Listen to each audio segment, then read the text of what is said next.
I'm sat here in the moat around Knepp Castle at the end of day 10 of the dig here. That is the final day of the volunteer excavation. And today we got down to natural. What that means is the undisturbed layer, the layer beyond which there's been no human activity. So now we know the full depth of activity at the site. We've also got a better understanding of the anomaly we came to understand. I came here thinking that it could be the remains of a stone wall. As we've got down to it, we found out that it's more likely to be part of the natural that's perhaps been redeposited.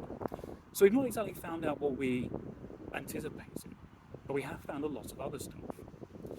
The great thing is that we now know that this has been a landscape feature since at least a prehistoric period, and there would have been activity here for potentially thousands of years. So when the castle was established here, it was this prominent feature in the landscape. And the natural mound was effectively tweaked, shaped into something a little bit more suitable for a castle. We've also got a lot of evidence from the medieval period.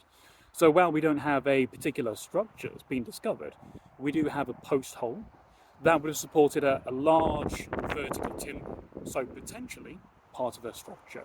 We just don't know what it is because we've only found the one. And we found plenty of medieval pottery and animal bones as well. So it's evidence of high status medieval feasting. So we've got an idea of the life and events that were happening at the castle. And going forwards in time, we've also got the spread of stones higher up in the soil, which could represent post-medieval destruction, as the castle was broken down, its pieces reused elsewhere. So we're getting the swathe of activity at the site. So the way with archaeology is sometimes you don't find what you anticipate, but you hopefully find a lot of other interesting stuff as well. And I think we have here. So what happens next? Well, tomorrow the trench will be filled back in. Chris Butler Archaeological Services will be doing some final recording of the site. And then the finds will be processed. That's a process where they get experts to quantify what they found, analyse, compare to other sites, and start to build a more nuanced picture. So, for example, if we're getting medieval pottery through on site, the specialist will be able to tell us a bit closer what the range is. So it starts to tighten the focus of activity at the site.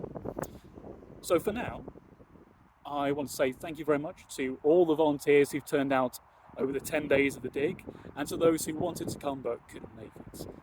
Your efforts have been absolutely fantastic. It's been an absolute pleasure to be involved with this dig. Thank you so much. It's made me realise just how much I miss community archaeology. And thank you as well to the Castle Studies Trust for funding this project. It has been a fantastic experience, building on the geophysical surveys that happened a few years ago and learning a bit more about Knepp and its medieval history in particular.